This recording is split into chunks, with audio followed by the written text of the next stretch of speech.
Hold on. June 6, 1944. Sword Beach, Normandy coast. It's 7:25 in the morning, and the sea is a churning nightmare. Waves crash over the sides of landing craft, soaking men to the bone. Rain lashes down like needles, and the wind howls across the gray English Channel. Visibility is a joke, barely 100 yards through the spray and smoke. And into this hell, British soldiers from the 3rd Infantry Division and commandos from the 1st Special Service Brigade storm ashore, rifles clutched tight, hearts pounding. They can't see the German bunkers waiting for them. They can't spot the minefields or the barbed wire. But they charge anyway. These aren't just any troops. They're the sons of a nation that has fought alone for years. And what they achieve in the coming weeks will leave some of the toughest American commanders shaking their heads in disbelief, uttering words that rewrite alliances. This is the story of Operation Neptune, the British assault in the greatest invasion in history. And it's the tale of how 83,000 British and Canadian men and women held the line against Hitler's finest, forcing U.S. leaders to see their ally in a whole new light. By early 1944, the waiting was over.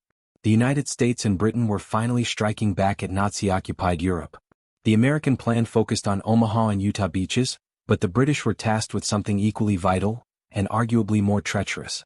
They had to seize Gold, Juno, and Sword beaches, then push inland to capture Cannes, a key city that controlled roads to Paris. Planners knew it would be brutal. Cannes sat on high ground, defended by the elite 21st Panzer Division and the fanatical 12th SS Panzer Division Hitlerjugend. The British zone was packed with over 50,000 German troops, fortified with concrete pillboxes, artillery and flooded fields. And the numbers painted a stark picture. The British Second Army, under Lieutenant General Miles Dempsey, had about 61,000 men for the initial assault, supported by Canadians on Juno. They faced an enemy dug in deep, with Rommel's Atlantic Wall looming like a fortress. Intelligence warned of possible chemical attacks, though none came. The beaches were mined, the cliffs rigged with explosives.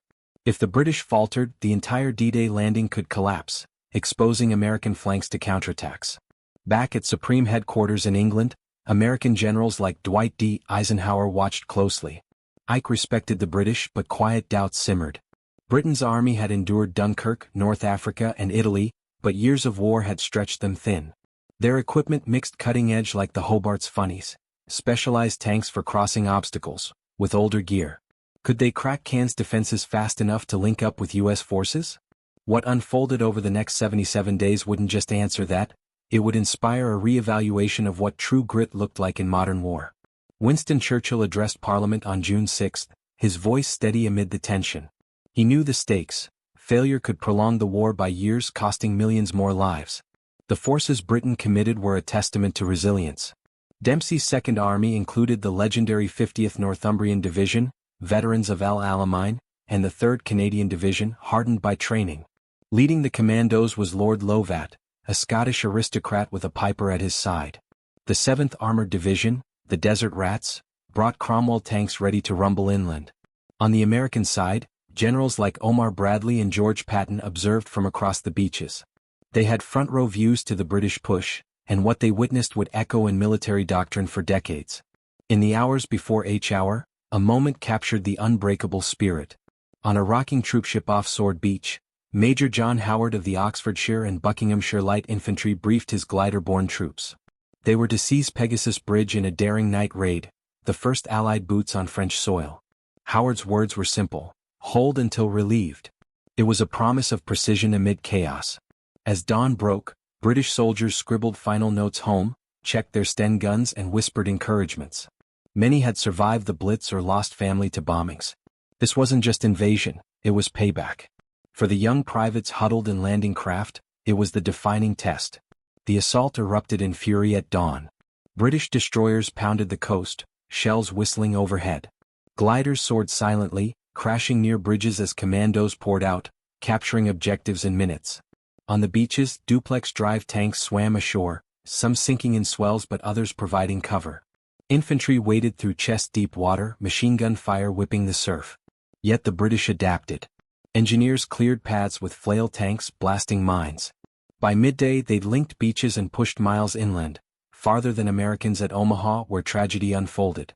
But Cannes loomed, its spires visible through smoke. German panzers rumbled to counter. The real grind was just beginning, a test that would reveal depths of endurance no one anticipated. The push toward Cannes turned into one of the most grueling attritional battles the Western Allies would face in the entire campaign. What began as a lightning thrust on D-Day morning quickly bogged down into a deadly chess match against some of the best equipped and most determined divisions in the German army. The British had landed with momentum, but the Germans reacted with ferocious speed. By the evening of June 6, elements of the 21st Panzer Division were already counterattacking near the Orne bridges.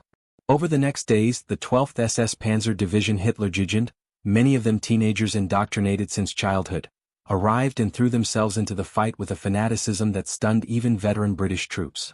The terrain around Cannes was perfect for defense.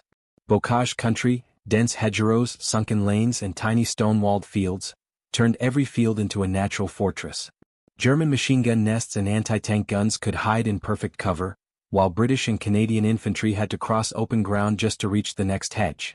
The famous Tiger fear spread quickly. Panzer VI Tigers, with their 88mm guns that could punch through any Allied tank at ranges British crews could only dream of matching, appeared like ghosts from orchards and village streets. One Tiger, commanded by SS Obersturmführer Michael Wittmann, destroyed over a dozen British vehicles in a single afternoon near Villers-Bocage on June 13. The incident became legendary, but it also masked a larger truth. The British recovered, reorganized and kept coming. Major General Tom Rennie's 3rd Infantry Division, which had stormed Sword Beach, now found itself locked in house-to-house fighting in the outskirts of Cannes. Every street corner became a firefight. Snipers in church towers picked off officers. Mortar bombs rained down without warning. Yet the British refused to simply blast their way through with overwhelming artillery. Commanders insisted on precision, clearing buildings methodically, using PIAT anti-tank projectors in close quarters, coordinating with Typhoon fighter bombers that screamed in low-to-rocket German armor. The restraint wasn't weakness, it was doctrine born from years of fighting in built-up areas from North Africa to Italy. Meanwhile, Montgomery, commander of all Allied ground forces, kept the pressure on. He launched a series of set-piece operations designed to draw German panzer reserves toward the British and Canadian sector, buying precious time for the Americans to break out on the western flank. Operation Epsom in late June saw the 15th Scottish Division and 11th Armoured Division punch deep toward the Odin River. They captured vital high ground at Hill 112, only to lose it again in savage counterattacks. The hill changed hands multiple times, earning the grim nickname Cornish Ridge, after the heavy losses suffered by West Country regiments. Soldiers fought in pouring rain, mud up to their knees, faces black with cordite and exhaustion. American observers watched these battles with a mixture of admiration and impatience. General Bradley later admitted that the British were carrying more than their share of the panzer weight. Patton, never one to mince words, grumbled that Monty was too slow, but even he acknowledged privately that the Germans were sending their best armor east to face the British, not west toward the American breakout. By mid-July, ultra-intelligence confirmed it. Over 70% of German panzer strength in Normandy was concentrated against the Second Army. That single fact made the eventual American breakout at St. Lo possible. Then came Operation Goodwood, the largest tank battle fought by the British in the entire war. On July 18, 3 armored divisions, 11th, Guards and 7th, surged out from the Cannes bridgehead in a massive steel wave. Over 1,100 tanks rolled forward behind a rolling barrage of 2,000 guns. Typhoons strafed anything that moved. For a few hours it looked like the breakthrough had finally arrived. But the Germans had prepared killing zones. Tigers and Panthers waited hull down on the Bourguebus Ridge. 88mm anti-tank guns, cleverly camouflaged, opened fire at point-blank range. The sky filled with burning Shermans and Cromwells. By the end of the first day, over 400 British tanks were knocked out. Yet the infantry pressed on. The Black Watch, the Gordon Highlanders, the Argyll and Sutherland Highlanders fought through wheat fields and villages, taking terrible casualties but refusing to break. Goodwood did not capture Falaise as Montgomery had hoped, but it achieved something far more important. It fixed the panzer divisions in place. While the British bled on the eastern flank, the Americans prepared Cobra, the operation that would finally shatter the German lines and begin the race to the Seine. When Cobra exploded on July 25, the panzers that might have stopped it were still locked in combat with British and Canadian forces miles away.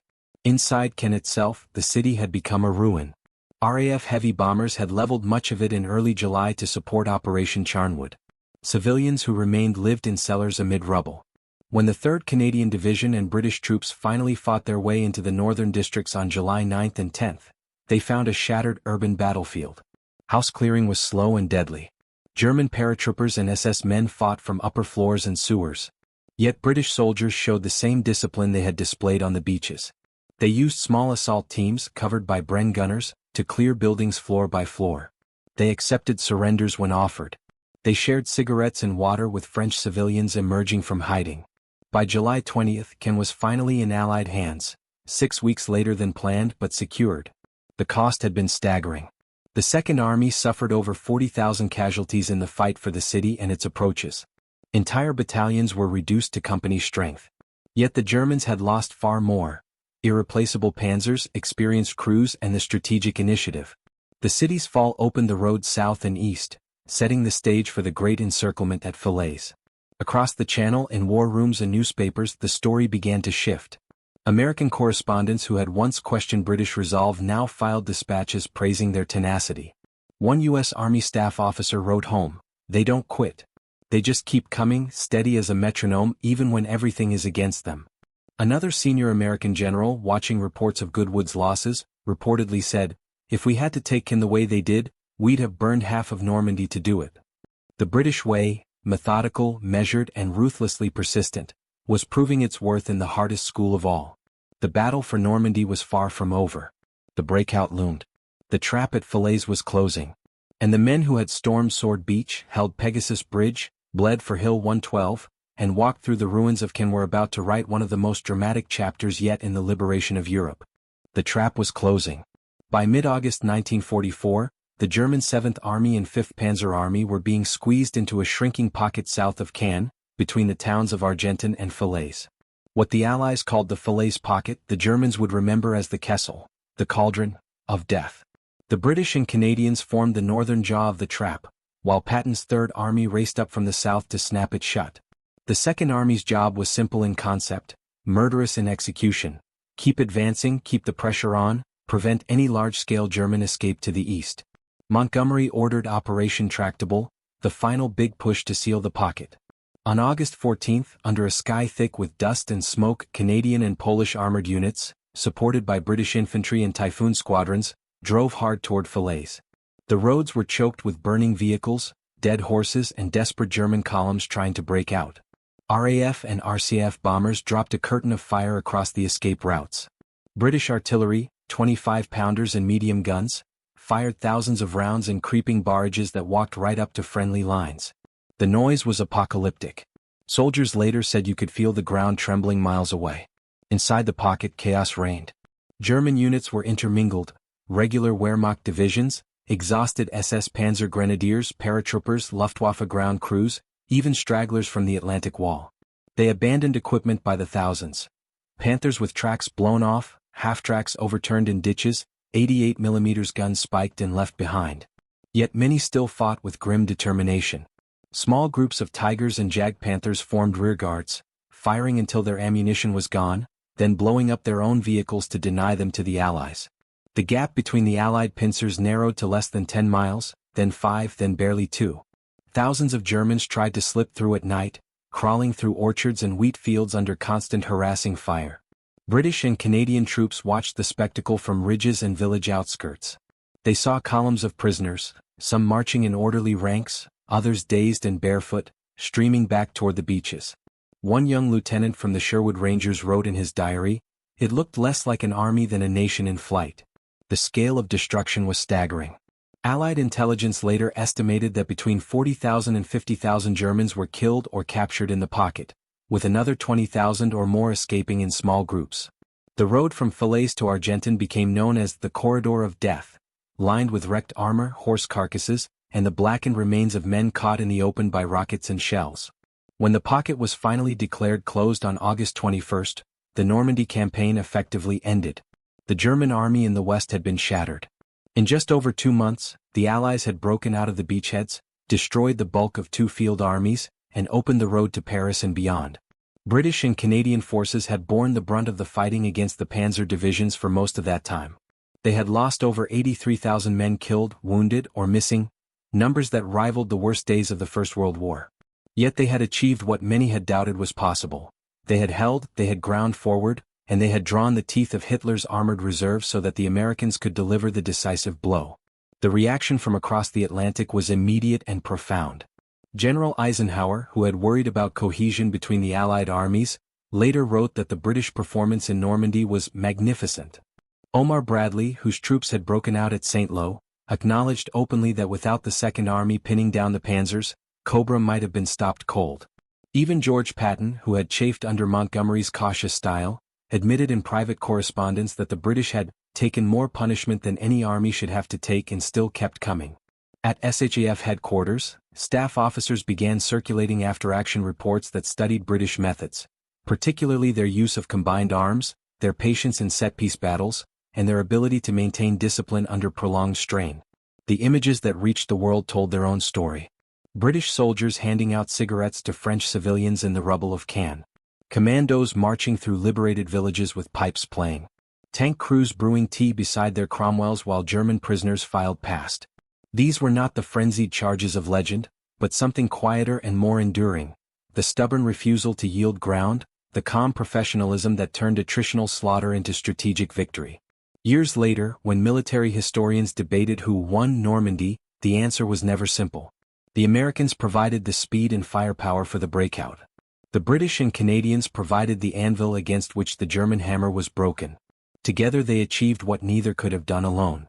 The campaign that began in sandstorms of doubt on Sword Beach ended with Allied armies pouring across France, chasing a broken enemy toward the Rhine. For the men who fought there, the victory was personal. A private from the Dorsetshire Regiment who had waded ashore on June 6 and survived Hill 112, Goodwood, and Falaise returned to his unit's reunion decades later and said simply, "We did what we came to do. We got the job done." That understated pride, that sense of duty fulfilled without fanfare, became the signature of the British soldier in the eyes of their American comrades. The lessons of Normandy shaped NATO doctrine for generations. The importance of holding the enemy in place while another force maneuvered. The value of methodical preparation over reckless speed.